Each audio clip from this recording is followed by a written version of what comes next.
বেশ কিছুদিন আগে আমার পরিবারের একজন সদস্য জাদুগ্রস্ত হয়েছিল। তখন আমার এবং আমার পরিবারের সদস্যদের রুকিয়া সম্পর্কে তেমন সঠিক ধারণা ছিল না। রোগীর অবস্থা খুবই ভয়ঙ্কর এবং অস্বাভাবিক হওয়ায় ইচ্ছা না থাকার পরেও কবিরাজের কাছে নিয়ে যেতে হয়। কবিরাজ থাকার ঘরে এবং রোগীর শরীরে রাখার জন্য কিছু তাবিজ দেয়, কিন্তু আমি আপনার এবং আরো আলেমদের বক্তব্য দেখেছি এই ধরনের পরিস্থিতি থেকে পরিত্রাণ পাওয়ার জন্য বাড়িতে বেশি বেশি আয়াতুল কুরসি, সূরা বাকারা, ইখলাস, ফালাক, নাস তেলাওয়াত করতে এবং অডিও প্লে করতে বলেছেন। সেই অনুযায়ী আমল করেছি পরিবারের সকলে। প্রথম প্রথম রোগী কোরআন তেলাওয়াত শুনতেই পারতো না, ধীরে ধীরে আল্লাহর রহমতে সে এখন পরিপূর্ণ সুস্থ স্বাভাবিক আছে। এখন আমার প্রশ্ন হলো, আমরা যে তাবিজগুলো আনলাম এতে করে কি আমাদের শিরকের পাপ হয়েছে কিনা? শিরকের পাপ হয়ে থাকলে ক্ষমার জন্য করণীয় কি? 2, তাবিজগুলো এখনো বাড়িতে এবং তার শরীরে রয়েছে, সেগুলো কি করব? 3, যারা মানুষের ক্ষতি করার জন্য এরকম জাদু করে তাদের বিরুদ্ধে আল্লাহ তাআলা পবিত্র কোরআনে কি বলেছেন? দেখুন, শেষটার কথা আগে বলি। যারা কাউকে ব্ল্যাক ম্যাজিক করে, জাদু করে, এই জাতীয় তাবিজ কবজ করে, মানুষের ক্ষয়ক্ষতি করার চেষ্টা করে, অনেক সময় আপোষের তাবিজ করে, তারা সবাই গুনাহে লিপ্ত। এবং যারা এই জাতীয় জাদুর কাজ করে, সে জাদুকর, তারা ইসলামী শরিয়ার বিচারে মৃত্যুদণ্ড পাওয়ার মতো অপরাধে লিপ্ত। অর্থাৎ ইসলামী বিচার ব্যবস্থা থাকলে ইসলামী আদালত, বিচারিক আদালত তাদের মৃত্যুদণ্ড ঘোষণা করবে। এই রকম জঘন্য অপরাধ তারা করে, কারণ এর মাধ্যমে একটা মানুষকে শেষ করে ফেলা হয়। ব্ল্যাক ম্যাজিক সম্পর্কে যারা এই মুসিবতে পড়েছেন তারা হাড়ে হাড়ে টের পাচ্ছেন এটা কি জিনিস। নবী সাল্লাল্লাহু আলাইহি ওয়াসাল্লাম পরিষ্কারভাবে বলেছেন, এইটা ওটকে হাড়ি পর্যন্ত আর মানুষকে কবর পর্যন্ত পৌঁছায় দেয়।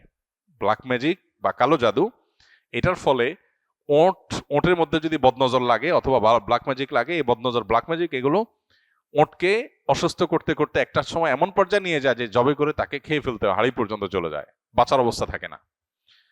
তার মালিক তাকে রুগ্ন হওয়ার কারণে একটা পর্যায়ে এসে মরণাপন্ন হয়ে গেলে তাকে জবাই করে খেয়ে ফেলতে হয়। আর মানুষ বদনজর এবং সেহের এগুলোর কারণে অসুস্থ হতে হতে হতে একসময় কবর পর্যন্ত চলে যায়। তো এই জন্য যারা এই কাজগুলো করে তারা শুধু কবিরা গুনাহে লিপ্ত তা নয়, বরং মানুষ হত্যার যে অপরাধ, ক্ষেত্র বিশেষে তারা সেই অপরাধে অপরাধী, এবং তার চাইতে আরো জঘন্য। শুধু মানুষ হত্যাই করছে না, একই সঙ্গে শিরকেও তারা লিপ্ত, কারণ এখানে শয়তানের সাহায্য নেওয়া হয়, বিশেষ করে ব্ল্যাক ম্যাজিকের ক্ষেত্রে। কেউ যদি আগে থেকে এরকম তাবিজ কবজ নিয়ে থাকে, বিশেষ করে তাবিজ কবজের মধ্যে ফেরাউন, নমরুদ, হামান, অমুক তমুক লেখা থাকে এবং অনেক সাংকেতিক বিষয় আসলে লেখা থাকে, তাদের উচিত তওবা করা। প্রথমত, নবী করিম সাল্লাল্লাহু আলাইহি ওয়াসাল্লামের যে চিকিৎসা পদ্ধতি, এর মধ্যে তাবিজ দেওয়া নেওয়া ছিল না। তিনি কখনো তাবিজ কাউকে দেননি, নিজে ব্যবহার করেননি। তিনি কি করেছেন? ঝাড়ফুঁক করেছেন, কোরআনে কারিমে আয়াত পড়ে ফু দিয়েছেন, অন্যকে দিয়েছেন। এটা হলো সুন্নাহসম্মত ট্রিটমেন্ট।